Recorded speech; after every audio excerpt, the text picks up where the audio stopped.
ছজন, প্রথম বলেছিল 2, তারপর হলো 3, 6 জন আপাতত পশ্চিমবাংলার মানুষ তার ডেড বডি ফিরছে। কুম্ভ মেলা পোস্টমর্টেম করেনি, ডেথ সার্টিফিকেট দেয়নি, সর্বনেশে কাণ্ড করছে। আমি বলছি, প্রথমে বলেছিল মৃত্যুর কোনো খবর নেই, তারপর বলল 10, তারপর বলল 15, তারপরে এখন উঠেছে 30।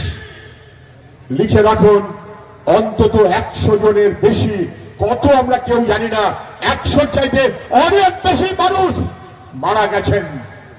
কেন?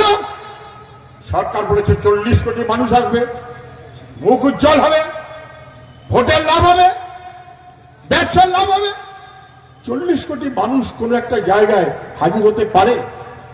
সারা পাঁশকুড়া ব্লক মিউনিসিপ্যালিটি মোট লোক 4 লক্ষ, এক জায়গায় আসতে পারবে? এমন কোন বড় জায়গা আছে? এরকম 100 হলে 4 কোটি, ওরকম 10 হলে 440 কোটি। ভারতবর্ষের মোট লোকের যা সংখ্যা 3 জনে 1 জন, প্রতি 3 জনে 1 জন কুম্ভ মেলায় গেছে। 4% থেকে কি বুঝছেন? মিথ্যে বলেছে।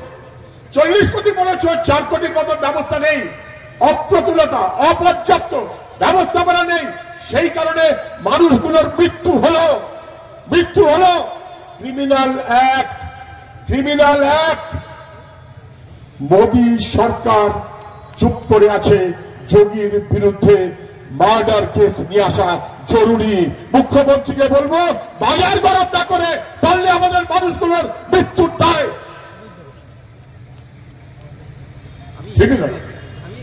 দিল্লিতে যারা বসে আছে, রাজ্যে যারা বসে আছে, চোর চোরটা চিটিং বাজের দল মানুষকে লুট করছে, মানুষের সর্বনাশ করছে, আমাদের রুখতে হবে। আমি কথা বাড়াবো না, ঐক্য চাই।